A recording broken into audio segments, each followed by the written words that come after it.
Today we're going to be crocheting this very sturdy and colorful bottle tote. And this is ideal for those 750 milliliter bottles. And for our wine tote, I'm going to be working with the Lion brand yarns Reup recycled cotton and polyester blend. And these are size 4 medium weight yarn, and the colors I chose were Full Moon, Sea Glass, and Rust. And I'll be using a size G or 6 or 4 1/4 of a millimeter crochet hook. Grab whatever color you want to be on the bottom, and we are going to attach this to our crochet hook using a magic circle. So you're going to drape your tail over your working yarn and pinch that intersection. And then you're just going to yarn over and pull through your loop. From here, we're going to chain 2, and we're going to place 12 double crochets inside of our magic circle. So when you're placing these stitches, make sure you work inside of your loop as well as over that tail.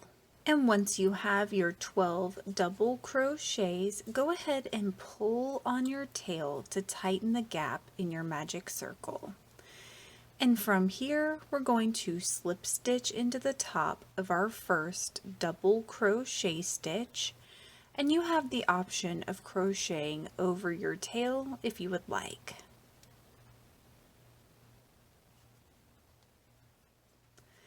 For row 2, we're going to chain 2, and working in our next double crochet stitch, we're going to place 2 double crochets, and then we're going to place 2 double crochets in each stitch in our row, including that joining slip stitch at the end of our last row. So we should have a total of 24 double crochets when we're done. And at the end of your row, you're going to skip your chain 2 and slip stitch into the top of your first double crochet. And for row 3, we're going to chain 2, and starting with our next stitch, we're going to alternate between placing 1 and 2 double crochets in each stitch in our row. And we will be working in that slip stitch again. So at the end of your row, you should have a total of 36 double crochets. And again, at the end of our row, we're going to slip stitch into our first double crochet. And for row 4, we're going to chain 2, and then we're going to place 1 double crochet in the back loop only of each stitch in our row, including that slip stitch at the end. So we should have a total of 36 double crochets. And at the end of your row, go ahead and push your circle up, and that will start to train it to sit flat.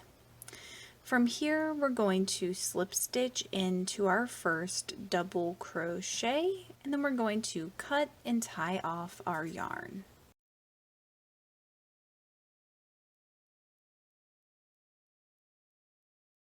And for our next row, we're going to attach the yarn to our crochet hook using a slip knot. So what I want you to do is locate your very last double crochet stitch from your previous row, and we're going to place a front post stitch around it. So grab a hold of your tail, and you're going to hold it for your entire stitch. You're going to yarn over, and then you're going to insert your crochet hook in the gap between your double crochets right here.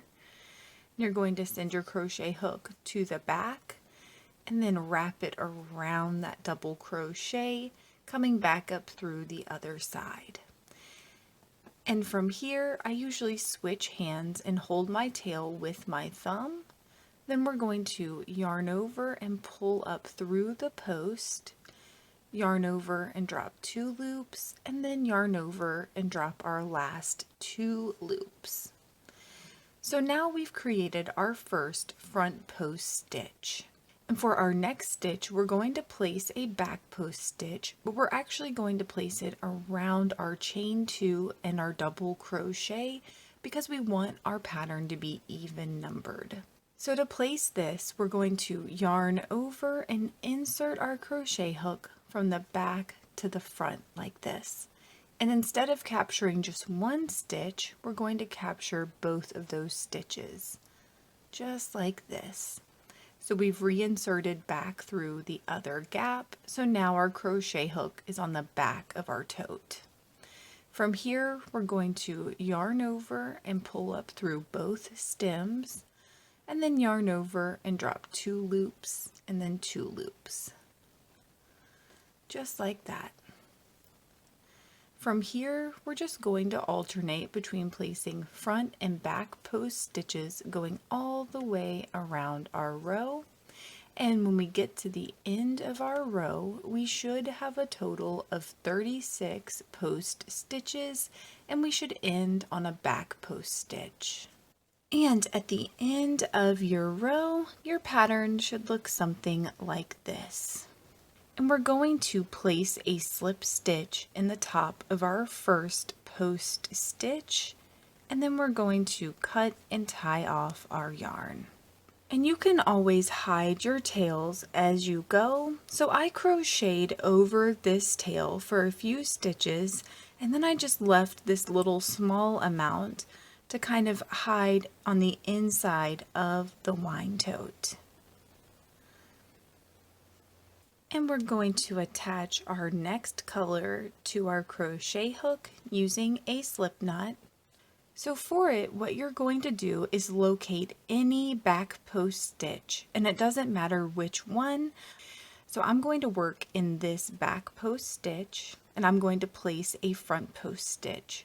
So for this row, we're going to basically place one front post stitch in every back post stitch, and one back post stitch in every front post stitch. So to do that, grab a hold of your yarn and then yarn over.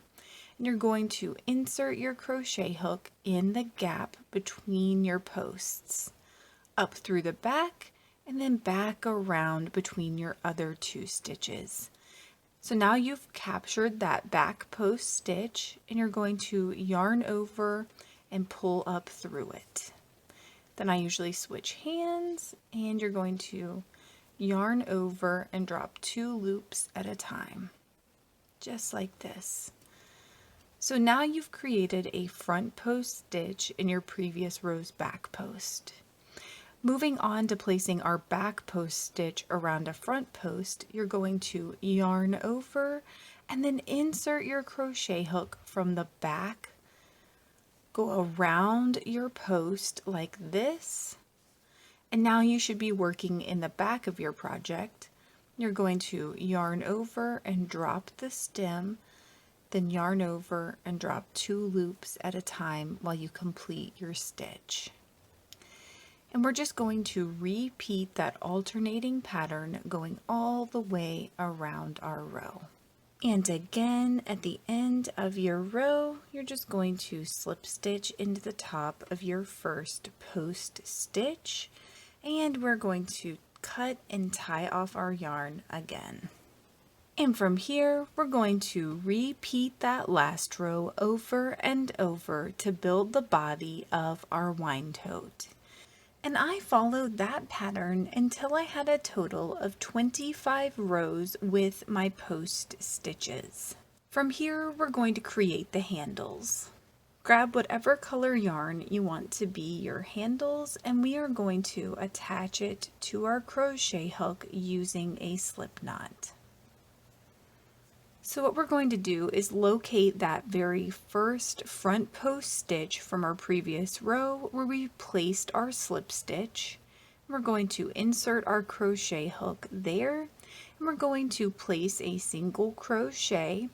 So we're going to yarn over and pull up through, and then yarn over and drop our 2 loops. From here, we're going to chain 30. And next, we're going to skip 14 stitches, and then we're going to place a single crochet in our 15th stitch.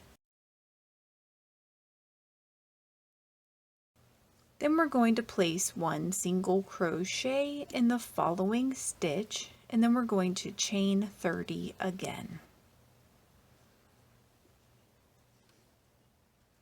And once you have your 30 chains, go back to where you originally inserted your first single crochet, and in the stitch beside it, you're going to place a single crochet.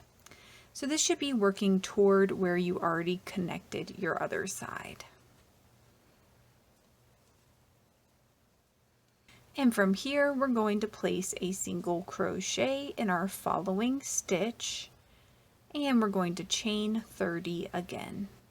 And once you have your 30 chains in place, then working on this opposite side from where you originally started your chains, in this next stitch furthest away, you're going to place a single crochet.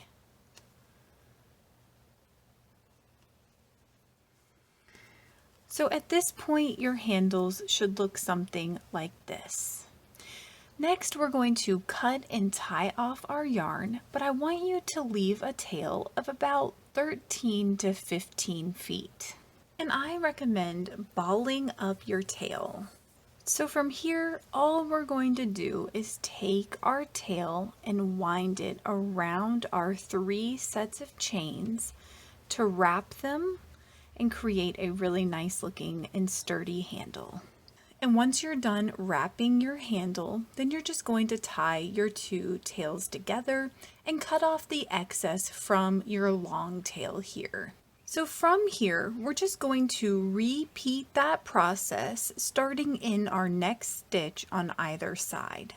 And if you want to work on the side with your tail, make sure you avoid working in your slip stitch and instead work in that next stitch here.